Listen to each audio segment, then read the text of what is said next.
The whole reason these stocks have continued to go up is because the virus has put certain stocks in certain sectors above others. As long as the game is played the way it has been, why wouldn't these stocks continue to be the best place to be? Yeah, I mean, I think not only have they been the best place to be, I think as an investor, when you take a step back and you say, well, I'm going to be agnostic here, and you look for the companies that have the strongest balance sheets, it takes you right back to the NASDAQ 100 with the fortress balance sheets of Apple, Google, Facebook, Microsoft. And so I think as investors, you know, to Josh and Joe's point, we're taking a pause here. But I think if you take a step back, what's been so incredible is, you know, year to date through Friday, the NASDAQ 100's up, you know, over 17%, while small caps, if you look at the the S&P 600 is down 17%. So you have this 34% delta between the largest of the large cap tech and then small cap. And so I think it's very normal for people to continue to have some type of rotation to own some of those really beaten up names. But I don't think we're going to continue to have a bull market over the next few years and tech wouldn't participate because, once again, those are the strongest balance sheets that in the world, not just in the U.S. Right. But, Amy, it doesn't matter that these stocks have run so much. I mean, if I read you down the market cap increases year to date from some of these names, I mean, it's pretty stunning. Amazon, $561 billion change in market cap year to date.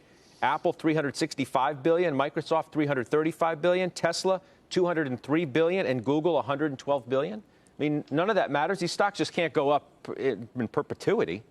No, I think it does matter. I think these stocks are overvalued at this point. They have a scarcity premium because people don't know where to go and they're hiding out in these stocks. I think I think a lot of passive investors would be surprised if they actually looked at the index and saw that for every dollar that they're putting into the index at this point, 6 cents goes to Microsoft. I think these stocks are getting too big. They're getting too expensive. I don't know when the top will be, but entry points matter. Remember in 2000, Walmart was trading at a 40 PE, a $250 billion market cap. It took 13 years for the company to get back to that price, even though they kept growing earnings and revenue. So I think entry points matter. I think these stocks are expensive now.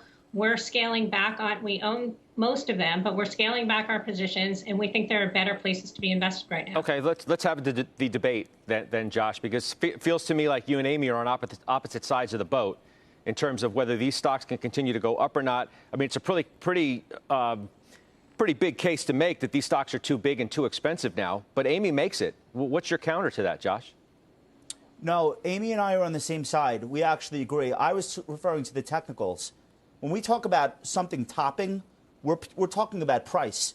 We're not talking about fundamentals. It's a different conversation. Okay, but do you agree with her, though? Do you agree with her that these names that we just talked about, yes, they're too expensive and they're too big? Yes, they're over-owned. The market cap increases are incredibly ostentatious. They cannot be ignored. You have a lot of money following these share prices higher because of the fact that 41% of all the money in funds is now index-driven, and this is the biggest index on Earth. So you're talking about $3.8 trillion alone just following the S&P 500.